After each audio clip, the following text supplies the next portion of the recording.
Hi, I'm coming to you today from Blackboard World in 2009 here in Washington, D.C. The conference hall and exhibit halls are packed with enthusiastic people. This is the Gaylord National Hotel overlooking the Potomac and the Potomac River Bridge and onto Alexandria.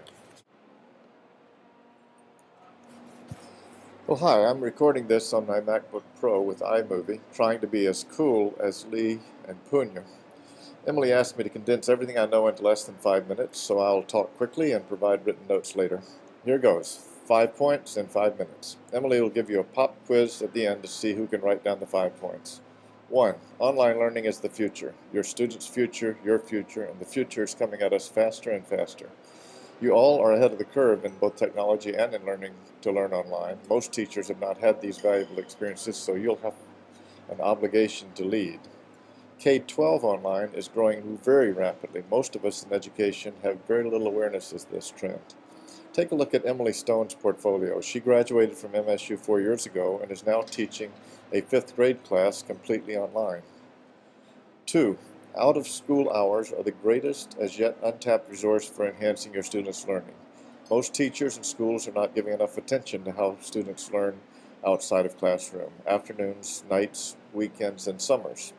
The resources on the web for students to learn on their own and to learn how to learn for the future are just vast beyond human dreaming.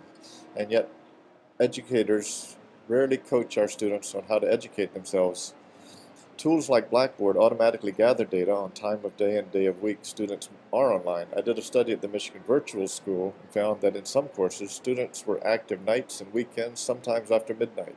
In other courses, there was not a click to be heard outside school hours.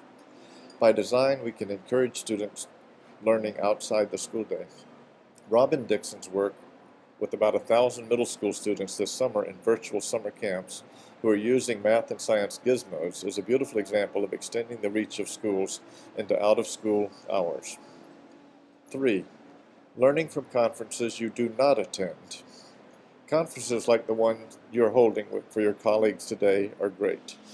I've looked at your program and wish I could attend, but conferences are bound in time and space, they're expensive, and you often can't get to every session.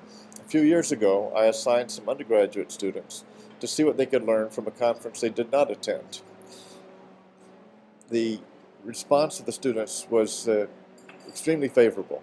They went to the conference site, they read the program, they downloaded PowerPoint presentations and handouts, and especially looking at the websites of keynote speakers. Almost all famous people on the rubber chicken circuit have terrific resources on their websites, except me, of course.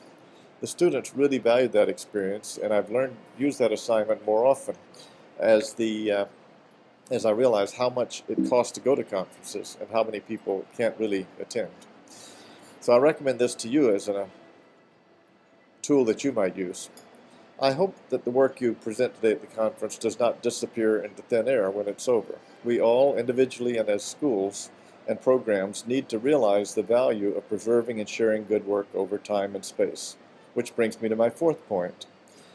4. Portfolios are powerful ways of enhancing student learning by sharing good work. I could talk for hours on this point, but I hope you've seen the power of this idea by virtue of your being able to see the portfolios of other students. Imagine if all those portfolios had walked right out the door when the capstone seminars were over in past years. What a huge loss of learning. Surprisingly, I find that very few teachers keep and share their students' good work. The web makes it possible and essentially free, but at the end of every school year, the good work of students often walks right out the door with the students, work that could help you teach well next year. So I strongly recommend that all teachers have a showcase of students' work as a part of their portfolio. This is a newer requirement in the capstone portfolio, and the teachers seem to view it as valuable. I'm working on a paper about this idea, and I'll share this with you in the fall. 5. Don't waste your time giving feedback that doesn't make any difference. I've been mulling this over a lot about how we use time, and I've written a little piece that you can read about after this talk. The crux of it is that we should all focus on return on investment of our time. If we're going to spend our time giving feedback filled with suggestions for improvement, we should only do it if we give it to students at a time and in a way that students really have to take it seriously and use the feedback. Well, that's it. 5 minutes, 5 points. I wish I were there with you. I wish you could all be here with Robin and me. Enjoy your conference and your colleagues. Bye.